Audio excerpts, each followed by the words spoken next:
نبی کریم صلی اللہ تعالی علیہ وسلم سے خوبصورت اور اس سے بہتر کسی کو پیدا نہیں کیا گیا۔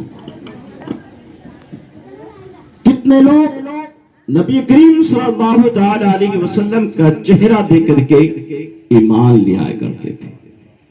ان کا چہرہ لاجواب، ان کی زلفیں لاجواب، ان کی آنکھیں لاجواب، ان کے ناک کان سب لاجواب۔ ایک شخص نوجوان جو مکہ میں اعلان ہوا تھا کہ کوئی بھی نوجوان، کوئی بھی انسان، کیونکہ جو بھی محمد کے پاس جاتا ہے وہ اس کا دیوانہ ہو جاتا ہے، وہ اس کا مستانہ ہو جاتا ہے، وہ اس پر ایمان لے آتا ہے۔ لہذا کوئی بھی نبی محمد کے پاس کوئی بھی انسان نہیں جائے گا۔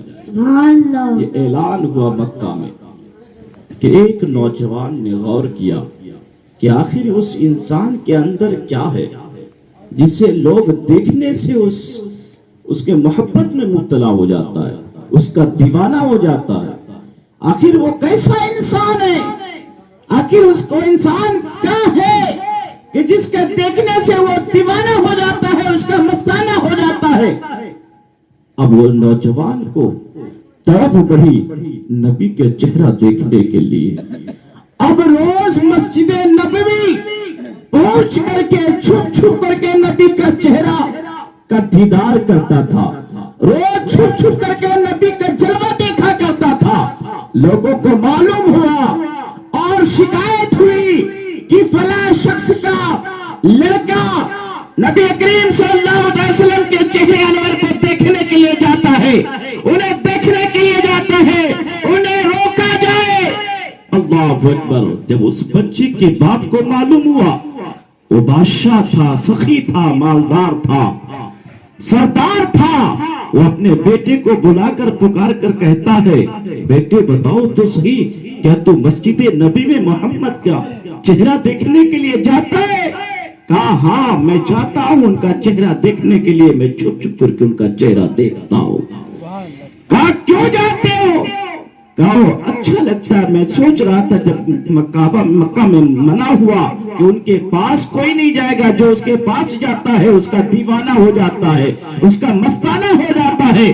میرے دل میں طرف پیدا ہوا کہ آخر کون سا انسان ہے، کیسا انسان ہے جس کو دیکھنے سے اس کا دیوانہ ہو جاتا ہے، اس کا متوالا ہو جاتا ہے۔ اس لیے میں دیکھنے کے لیے میں ان کے قریب جانے لگا، چھپ چھپ کر کے دیکھنے لگا۔ اس کا باپ پکار کر کہتا ہے، سنو، اگر تم اس کے قریب جاؤ گے تو تمہارے دونوں ہاتھ کاٹ دیے جائیں گے۔ یہ اعلان ہوا کہ تمہارے دونوں ہاتھوں کو کاٹ دیے جاؤ گے اگر ان کے پاس تم جاؤ گے۔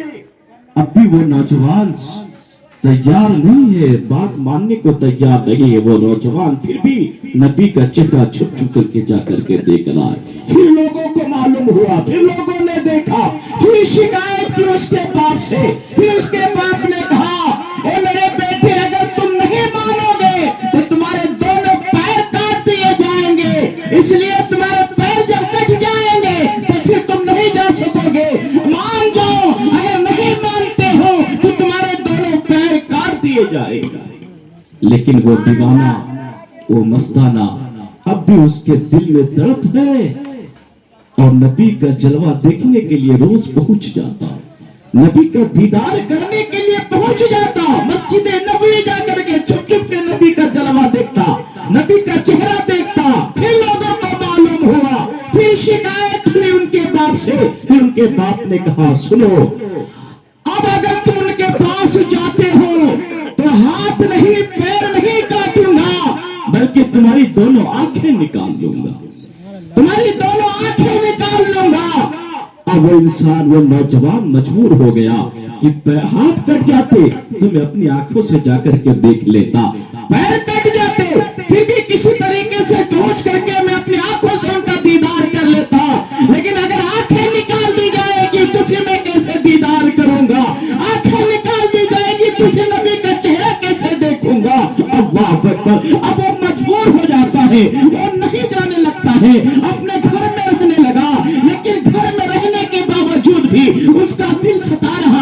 اس کے دل میں بے چینی چھائی ہوئی ہے، کیونکہ نبی کا چہرہ دیکھنا ہے، نبی کا دیدار کرنا ہے۔ جب سے نبی کا دیدار چھوٹا ہے بے چینی چھا گئی ہے، بے قراری آ گئی ہے، اچھا نہیں لگ رہا، کوئی چیز اچھا نہیں لگ رہا، نہ کھانے میں مزہ ہے، نہ پینے میں مزہ ہے، نہ سونے میں مزہ ہے، نہ اٹھنے میں مزہ ہے، نہ بیٹھنے میں مزہ ہے، نہ مسجد میں مزہ ہے، نہ سما میں مزہ ہے، نہ کونے میں مزہ ہے، کہیں مزہ نہیں ہے۔ اللہ اکبر۔ دن کے بعد دن بدن وہ انسان کمزور ہوتا چلا گیا، دن بدن وہ نوجوان کمزور ہوتا چلا گیا، اور بس یہی سوچتا رہا اگر میں چلا جاؤں گا تو میری آنکھیں نکال دی جائے گی، اگر آنکھیں نکال دی جائے گی تو پھر میں زندگی میں کبھی نبی کا چہرہ نہیں دیکھ پاؤں گا، پھر میں زندگی میں کبھی نبی کا چہرہ نہیں دیکھ پاؤں گا۔ اسی مجبور سے رکا ہے، اسی مجبور سے رکا ہے، لیکن دل بے قرار ہے، دل بے چین ہے۔ نبی کا چہرہ دیکھو تو کیسے دیکھو، نبی کا دیدار کرو تو کیسے کرو، نبی کا جلوہ دیکھو تو کیسے دیکھو۔ اللہ اکبر۔ یہ بات دن بدن وہ کمزور ہوتا گیا، کھانا چھوٹ گیا، پینا چھوٹ گیا، نہ نیند آ رہی ہے، نیند آ رہی ہے، نہ وہ سو رہا ہے، نہ وہ صحیح طریقے سے جاگ پا رہا ہے، نہ بے چینی چھائی ہوئی ہے، بے قراری چھائی ہوئی ہے۔ دن بدن کمزور ہوتا گیا، لاغر ہوتا گیا، اتنا کمزور ہوا کہ بستر سے اٹھا نہیں جا سکتا، اتنا کمزور ہو گیا کہ بستر سے اٹھ نہیں پا رہا۔ اللہ اکبر۔ اس کے باپ نے طبیبوں کو بلایا، ڈاکٹروں کو بلایا، حکیموں کو بلایا، سارے حکیموں نے اس کا علاج کیا، اس کا جانچ کیا، ڈاکٹروں نے اس کا جانچ کیا، سارے ڈاکٹروں نے بتایا، طبیبوں نے بتایا اس کے اندر کوئی بیماری نہیں ہے، اس کے اندر کوئی بیماری نہیں ہے، اس کے اندر کوئی بیماری نہیں ہے۔ آخر اس بچے سے پوچھا گیا، بچے بتاؤ تو صحیح تمہارے اندر کوئی بیماری نہیں ہے، صرف کمزور ہو چکے ہو، جس کی وجہ کمزور ہونے کی وجہ یہ ہے نہ تم کھانا کھا رہے ہو، نہ تم پانی پی رہے ہو، جس کی وجہ سے تم کمزور ہو۔ بتاؤ تو صحیح تم کو کھانا کھانے سے روکا کون ہے، تم کو پانی پینے سے روکا کون ہے؟ اللہ اکبر۔ وہ نوجوان پکار کر کہتا ہے، بابا جان میں اس وقت تک کھانا نہیں کھا سکتا، میں اس وقت تک پانی نہیں پی سکتا، مجھے اس وقت چین نہیں آئے گا، مجھے اس وقت تک سکون نہیں آئے گا جب تک نبی کا جلوہ نہ دیکھوں۔ نعرہ بول مجھے اس وقت تک اللہ اکبر۔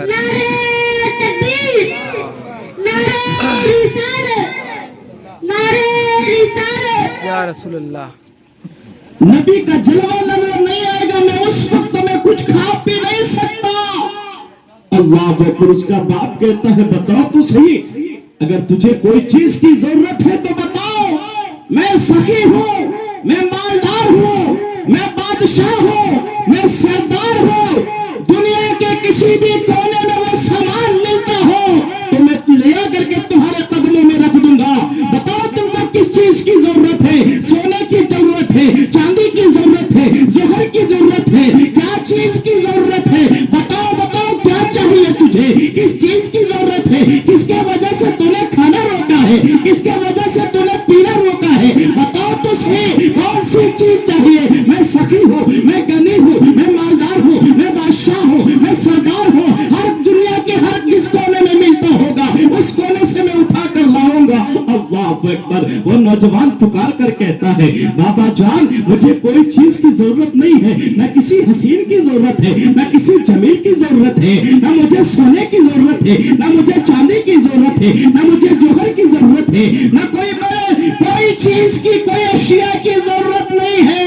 ہاں ضرورت ہے تو میری ایک وعدہ قبول کرے، اگر مجھے ٹھیک ہونا چاہتے ہیں، اگر میرے جسم میں طاقت دیکھنا چاہتے ہیں، میرے جسم میں پاور دیکھنا چاہتے ہیں، میرے جسم میں قوت دیکھنا چاہتے ہیں تو ایک شرط ہے، نبی کو میرے پاس بلا کے لائیے، جس کے لیے دیکھنے کے لیے منع کیا گیا تھا ان کو میرے پاس لے آئیے، ان کو میں دیکھ لوں گا، میری کمزوری دور ہو جائے گی، ان کا میں دیدار کروں گا، مجھے بستر سے اٹھنے میں سمے نہیں لگے گا۔ اللہ اکبر۔ اتنا کہنا تھا اس نوجوان کا باپ دوڑتا ہوا نبی کی بارگاہ میں پہنچتا ہے، عرض کرتا ہے، یا رسول اللہ صلی اللہ تعالی علیہ وسلم، میرا ایک نوجوان بیٹا ہے، میرا ایک جوان بیٹا ہے جو کئی دنوں سے آپ کو چھپ کر کے آ کر کے دیکھا کرتا تھا، لیکن اس کے اوپر شرطیں ڈال دی گئی ہے جس کی وجہ سے وہ آپ کے پاس نہیں آ پاتا، آپ کا دیدار نہیں کر پاتا، لیکن ان کا کہنا ہے ہے اگر نبی میرے پاس آ جائے, نبی کا جلوہ میرے پاس ہو جائے تو میری بیماریاں دور ہو جائے گی, میں کمزور سے طاقتور ہو جاؤں گا, میری کمزوری دور ہو جائے گی. نبی کریم صلی اللہ تعالی وسلم مسکراتے ہیں اور مسکرانے کے بعد پھر نبی کریم صلی اللہ تعالی وسلم اپنے قدم کو بڑھاتے ہیں, اس نوجوان کے قریب پہنچتے ہیں اور اس نوجوان نے جب میرے نبی کا چہرہ دیکھا, جب میرے نبی کا جلوہ دیکھا, جب میرے نبی کا نور دیکھا, اس نوجوان نے جب نبی کے زلف کو دیکھا, اس نوجوان نے جب نبی کے رخسار کو دیکھا, اس نوجوان نے جب نبی کے لب کو دیکھا, اس نوجوان نے جب نبی کریم صلی اللہ تعالی وسلم کے جلوہ کو دیکھا, دیکھنا ہی تھا کہ وہ نوجوان اپنے بستر سے اٹھ کھڑا ہو جاتا ہے اور نبی کے قدموں میں جاتا ہے, عرض کرتا ہے یا رسول اللہ صلی اللہ تعالی علیہ وسلم, میری جان آپ کی بارگاہ میں قربان, یا رسول اللہ میری جان آپ کی بارگاہ میں قربان, یا رسول اللہ مجھے کلمہ پڑھا کر کے مجھے اپنے اسلام میں داخل فرما دیں. سبحان اللہ, تکبیر. اللہ اکبر. لگ رہا ہے آپ لوگ نیند کی بیداری میں اب ہو گئے کیونکہ آواز نہیں آ رہی. صلاۃ و سلام پڑھا دیا جائے, کوئی بول نہیں رہا ہے. زندہ دلی کا ثبوت ہے, دونوں ہاتھوں کو فضاؤں میں لہرا کر نعرہ لگائیے, نعرے تکبیر, نعرے تکبیر, نعرے رسالت, نعرے رسالت. جشن عید میلاد النبی, زندہ باد. جشن عید میلاد النبی. رخصت ہو گیا, اللہ اکبر, اس کی روح پرواز کر گئی, ان کی حرکتیں بند ہو گئی, زبان چلنا بند ہو گیا, جسم حرکت کرنا بند ہو گیا, زبان کھلنا بند ہو گیا, منہ کھلنا بند ہو گیا, ہاتھ پاؤں مارنا بند ہو گیا, سب بند ہے, جسم ایسے پڑ گیا. اللہ اکبر. نبی کریم صلی اللہ تعالی وسلم وہاں پہ موجود ہے. اس نوجوان کے باپ پکار کر کہتے ہیں یا رسول اللہ, جب میرے بیٹے نے آپ کا کلمہ پڑھ لیا ہے, جب میرے بیٹے نے آپ کا کلمہ پڑھ لیا ہے تو آپ اس کو لے کر کے جائیں اور اپنے حساب و کتاب سے اس کو دفنائیں, آپ اپنے مذہب کے مطابق اس کا کام کریں. اللہ اکبر. نبی کریم صلی اللہ تعالی علیہ وسلم اس کا حکم دیتے ہیں, اس لاش کو لایا جاتا ہے, اس نوجوان کو لایا جاتا ہے, اس کو نہلایا جاتا ہے, اس کو نہلا کر کے کفنایا جاتا ہے, خوشبو عطر لگایا جاتا ہے, کاندھے پہ لگایا جاتا ہے, ایک بات رکھ کے کاندھے پر رکھا کے رکھ کر کے اور قبرستان کی طرف جایا جا رہا ہے. اللہ اکبر. قبرستان کی طرف جا رہے ہیں, سارے لوگ جا رہے ہیں, جنازے کی نماز ہوئی ہے, اس کو قبر میں لٹایا گیا ہے. قبر میں لٹانے کے بعد صحابہ کرام نے دیکھا کہ نبی کریم صلی اللہ تعالی علیہ وسلم جب اس جنازے کے پیچھے چل رہے ہیں تو اپنے پاؤں کے ایڑی کے بغل چل رہے ہیں, ایڑی کی پورا پاؤں نہیں رکھے ہیں بلکہ ایڑی کے بل چل رہے ہیں. اللہ اکبر. پھر صحابہ نے دیکھا کہ نبی کریم صلی اللہ تعالی علیہ وسلم جب اس کو قبر میں لٹا رہے تھے تو نبی کریم صلی اللہ تعالی وسلم کے پیشانی پہ کبھی پسینہ نہیں آتا تھا, نبی کریم صلی اللہ تعالی وسلم کے پیشانی پہ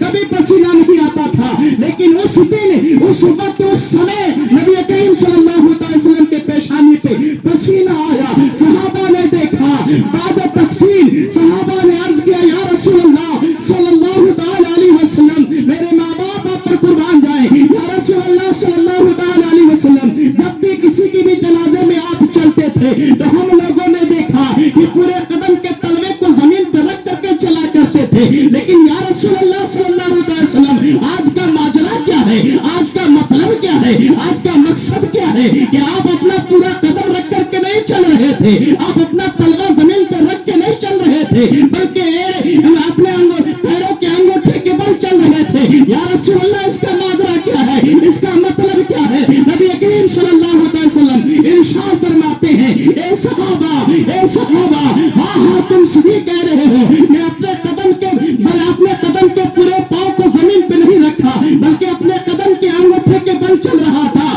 دراصل بات یہ ہے کہ آسمان سے روئے زمین پر, یعنی ان کے جنازے میں اتنے فرشتے تشریف لائے تھے جس کی وجہ سے زمین پر پورا پیر رکھنے کی جگہ نہیں تھی, اس لیے میں انگوٹھے کے بل چل رہا. سبحان اللہ, سبحان اکبر. پھر صحابہ نے عرض کیا یا رسول اللہ صلی اللہ تعالی علیہ وسلم, پھر آپ اس کو دفنا رہے تھے تو آپ پہ کبھی پسینہ نہیں آتا تھا، لیکن یا رسول اللہ صلی اللہ تعالی علیہ وسلم آج کا کیا ماجرا ہے، آج کا کیا مطلب ہے، آج کا کیا مقصد ہے؟ پیشانی پہ پسینہ آنا مطلب کیا ہے؟ نبی کریم صلی اللہ تعالی وسلم ارشاد فرماتے ہیں جب اس کو قبر میں لٹایا جا رہا تھا تو جنت کی حوریں اتنی آ گئی تھی جن کی گرم کی وجہ سے میرے پیشانی سے پسینہ آ گیا۔ سبحان اللہ سبحان اللہ اکبر۔ وہ نبی کریم صلی اللہ تعالی علیہ وسلم کی ذات ہے جو نبی کریم صلی اللہ تعالی علیہ وسلم کا دیوانہ بنا اور کلمہ پڑھا اور روح پرواز کر گئی تو اس کا رتبہ اتنا بڑھا کہ اللہ کے نورانی فرشتے اس کے جنازے میں شامل ہو رہے ہیں، اور جب ان کو قبر میں لٹایا جا رہا ہے تو جنت کی حوریں تشریف لا رہے ہیں اور سب نبی پر درود پڑھ رہے ہیں۔ وہ نبی کریم صلی اللہ تعالی وسلم کی ذات بابرکات ہے۔ عزیزان ملت اسلامیہ، نبی کریم صلی اللہ تعالی علیہ وسلم ارشاد فرماتے ہیں جب تک پوری دنیا تمام اشیاء سے سب سے زیادہ، تمام چیزوں سے سب سے زیادہ نبی سے محبت نہ ہوگی، اس وقت تک ہمارا ایمان مکمل نہ ہوگا، اس وقت تک ہمارا ایمان پختہ نہ ہوگا۔ نبی کریم صلی اللہ تعالی علیہ وسلم مان جائیں یا رسول اللہ میں سب سے زیادہ، میں سب سے زیادہ، تمام اشیاء سے زیادہ، تمام چیزوں سے زیادہ میں اپنے ماں باپ سے محبت کرتا ہوں۔ اللہ اکبر۔ حضرت ابو بکر نے فرمایا میں اپنے ماں باپ سے محبت فرماتا ہوں۔ نبی کریم صلی اللہ تعالی وسلم ارشاد فرماتے ہیں اے ابو بکر صدیق ابھی تمہارا ایمان مکمل نہیں ہوا ہے، ابھی تمہارا ایمان پختہ نہ ہوا ہے۔ اللہ اکبر۔ حضرت ابو بکر صدیق کو اتنا سننا تھا اور سننے کے بعد ان کی آنکھیں بھیگ جاتی ہیں، یہ آنکھوں سے ٹپاٹپ بارشیں ہونے لگتی ہیں، مسجد میں جاتے ہیں، مسجد نبی کا کونا پکڑتے ہیں اور رب کی بارگاہ میں عریضہ پیش کرتے ہیں مولا پروردگار عالم میں کس سے سب سے زیادہ کس سے محبت کروں جس سے میرا ایمان تازہ ہو، میرا ایمان مضبوط ہو، میرا ایمان پختہ ہو۔ مولا پروردگار عالم دنیا کی تمام چیزوں سے زیادہ، دنیا کی تمام اشیاء سے زیادہ اپنے ماں باپ سے محبت کرتا ہوں، لیکن پھر بھی مولا پروردگار عالم میرا ایمان مضبوط نہ ہے، میرا ایمان پختہ نہ ہے، میرا ایمان مکمل نہ ہے۔ مولا پروردگار عالم سب سے زیادہ کس سے محبت کروں جس سے میرا ایمان مضبوط ہو، میرا ایمان پختہ ہو، میرا ایمان مکمل ہو۔ اللہ اکبر۔ یہ کہہ کر کے اللہ کی بارگاہ میں گیان سے کرتے کرتے سو جاتے ہیں، کچھ دن سو جاتے ہیں پھر اور بیدار ہوتے ہیں۔ ایک دن پھر نبی کریم صلی اللہ علیہ وسلم سے ملاقات ہوتی ہے، عرض کرتے ہیں ابو بکر صدیق اب تو بتاؤ تم سب سے زیادہ کس سے محبت کرتے ہو؟ تو نبی ابو بکر صدیق رضی اللہ تعالی عنہ فرماتے ہیں یا رسول اللہ صلی اللہ تعالی علیہ وسلم میرے ماں باپ آپ پر قربان جائے، یا رسول اللہ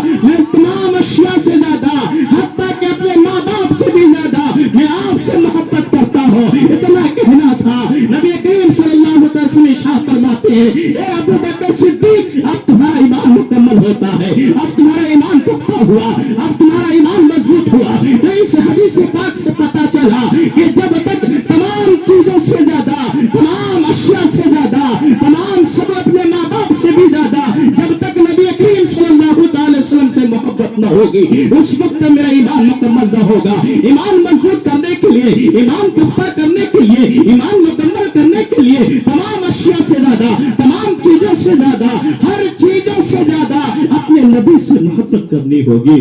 اللہ تبارک و تعالیٰ کی بارگاہ میں دعا ہے کیونکہ شرنی آ گئی ہے، اس کا میسج ہے کہ آپ صلاۃ و سلام پڑھ دیجئے ورنہ اب زیادہ بولیں گے تو یہ جبر ہی ہو جائے گا۔ اللہ تبارک و تعالیٰ کی بارگاہ میں دعا ہے مولا ہم سبوں کو سیدھی راہ پہ چلنے کے توفیق عطا فرمائے۔